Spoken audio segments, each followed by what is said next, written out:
Your Santos representative told us that if you did not have a social licence to operate in Liverpool Plains, that you would not proceed. Santos clearly doesn't have a social licence. Are you going to honour that promise and withdraw from the Liverpool Plains?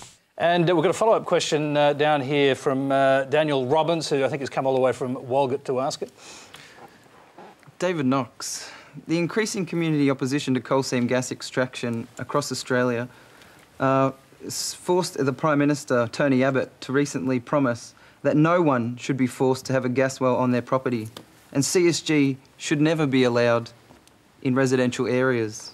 Having recently lived and worked in northwest New South Wales, I met many residents asking the question, if CSG is a danger to residential areas, how are we to believe it is safe for your company, Santos, to extract gas near our water catchments, prime agricultural lands and rural homes?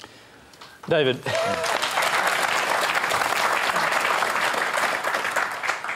So first of all, thank you to Daniel and Edward for asking this very important question. I wanted just to start by saying coal seam gas in Australia and gas in Australia is a way of life. Here we, 60% of homes in Eastern Australia use gas.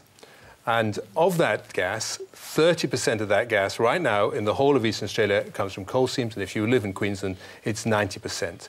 So coal seam gas is fully embedded. It's also a very sizable resource. It's a resource which I believe we can unlock, and we can use it to drive this economy forward very, very strongly. And that's obviously extremely important and we've been talking about the productivity agenda, if we're to drive productivity. Also has a lower carbon footprint than burning coal. It's not clean, I absolutely acknowledge that, but it's a much lower carbon footprint than burning coal. Now, to come to the specific question that I've been asked about, do we go onto landholders' properties without their permission? The answer to that is absolutely no, we do not. We always seek to have the permission of landholders. And I'll tell you why it's so important, Daniel, that we do that. Because we're not an industry that's going to be here for 5 minutes or even 5 years. We're going to be working in conjunction with the landowners and the communities for probably 20, 30, 40 years. So it's clearly not going to work if we're not welcome. And I can tell you that both in New South Wales, around the Narrabri area, but in a larger scale in Queensland, broadly speaking, we are welcomed. We've signed lots of agreements, over 600 agreements in Queensland, over 50 agreements here in New South Wales for access to land, where both parties are prepared to discuss, and we're able to go on and do our work. So, we are well through this. We're well on.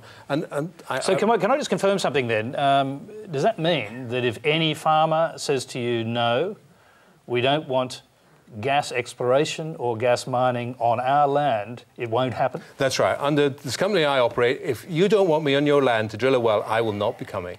I will work with farmers who do want me on the land. And I think it's very important that people are given that choice. Daniel's got his hand back up. Do you agree to meet with the farmer Tony Pickard, who lives, you've probably heard of Tony, he lives in the Pilliga area where you want to put 1,100 coal seam gas wells into his area. Now, he lives there, very close to that area where you want to put wells, as close as, say, Debbie Orr up in Queensland, whose children have now got headaches, blood noses, irritation of the eyes and other health effects that are caused, according to our Prime Minister, possibly by coal seam gas. Will you meet with Tony Pickard and discuss those issues with him before you go into his area? So obviously we won't be going to Tony Pickard or the Daniel Orr's area and without their approval. That's what I've said. We won't be going there at all. We do obviously meet a huge number of landowners because otherwise you can't negotiate access. You can't get a consensus deal that both sides are willing to go forward with. So absolutely. So we've got another hand up right next to Daniel. Go ahead. Okay.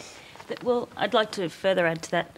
The New South Wales government recently moved to protect families who live in zoned residential areas by introducing a 2-kilometre exclusion zone for coal seam gas activities. The exclusion zone for farmhouses, like where I live from Moree, is 200 metres and from the home and 50 metres from our garden for coal seam gas activities, production and exploration. Do you think families living in rural areas should have the same protections and the right to have no mining near residential areas as well? Yeah, I think absolutely. The issue here is obviously disturbance. If you're doing something within 200 metres of your home, there's clear disturbance. That's not something we would do as a company. We operate in the eastern Queensland and we also operate around Narrabri. We basically do operate in the Pilliga forest, and That's broadly speaking areas where there's not large populations and we do not operate close to people's homes. And I think it's really important that we establish this is a very important resource for Australia if we're to really build our competitiveness. If we're to supply energy for manufacturing, and 60% of manufacturing, 50% of manufacturing depends on gas, either as a feedstock or to drive the industry. Without gas, we'd be in a very different position than we are now. OK, I'm sorry. We've got a great opportunity. I'm sorry, guys. We're nearly out of time. We've got one last question that the whole panel can answer, and we're going to go to that. Do you smoke crack cocaine? Exactly.